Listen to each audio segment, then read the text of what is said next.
The night was pitch black, and the streetlights barely cut through the thick fog hanging over the sleepy suburban neighborhood. Jason, a 19-year-old college freshman, squinted at his phone, double-checking the address. Jason, 102 Oak Ridge Drive.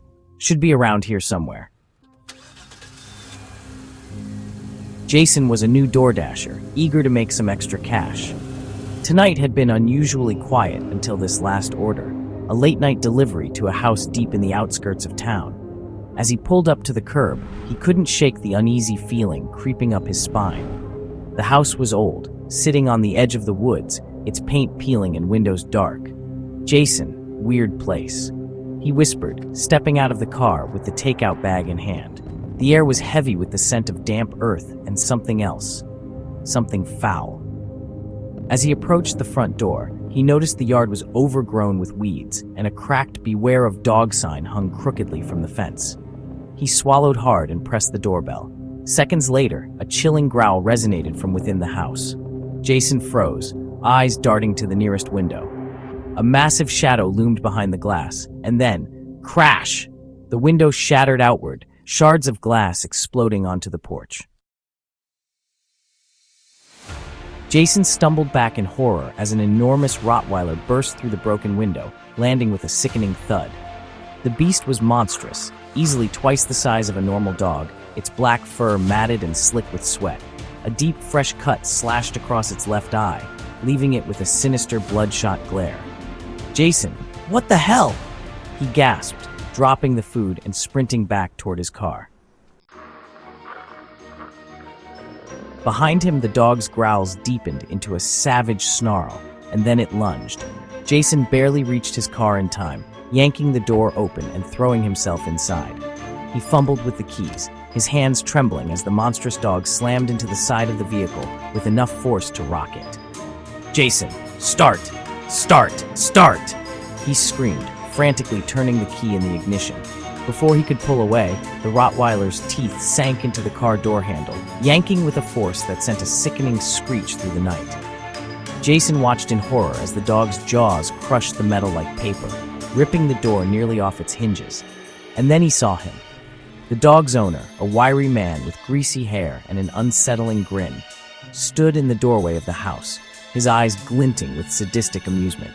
He chuckled, arms crossed, as if he were enjoying a late-night show. The man from the door, "Oh, don't mind Rex, he's just a bit protective," Jason screamed, slamming the car into reverse. The tires screeched against the pavement, but the dog was relentless. It lunged again, massive paws pounding against the hood, snarling as it clawed at the windshield. Cracks spread across the glass like spiderwebs, and Jason knew it wouldn't hold much longer. "Jason, come on, he pleaded, shifting gears and hitting the gas. The car lurched forward, but Rex held on, his jagged teeth tearing into the metal. Jason swerved violently, sending the beast tumbling to the side with a painful yelp. He hit the gas harder, speeding down the road. In the rearview mirror, he could see the dog scramble back to its feet, its bloodied eye glowing in the darkness. The man in the doorway simply laughed louder, his twisted cackle echoing through the trees. Jason's heart pounded as he drove, adrenaline surging through his veins. He didn't stop until he reached a well-lit gas station miles away. He parked, hands trembling, staring at the ruined side of his car. Deep claw marks stretched across the door, and the metal was crumpled like tinfoil. Breathing heavily, he reached for his phone and dialed 911. "Dispatch, 911, what's your emergency?"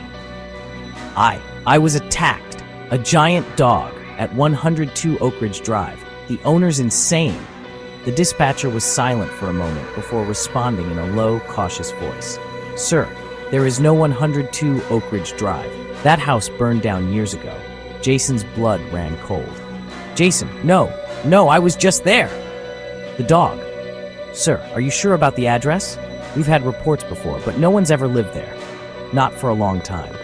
Jason hung up, his mind spinning. He sat there in silence, staring at his reflection in the cracked side mirror. Then, out of the corner of his eye, he saw something move. A shadow in the distance. A low, familiar growl echoed through the night. Rex was still out there, and he was coming for him.